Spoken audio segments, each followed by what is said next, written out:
Saxrovada anketa to'ldirish paytida ba'zi muhim bandlarni adashib imzolaganlar soni ko'paymoqda.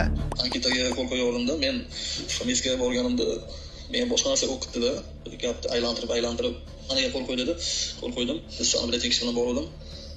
Va ankamat ekan doktorxona deb yuborgan joyi mana qog'oz yozib qo'yibdi.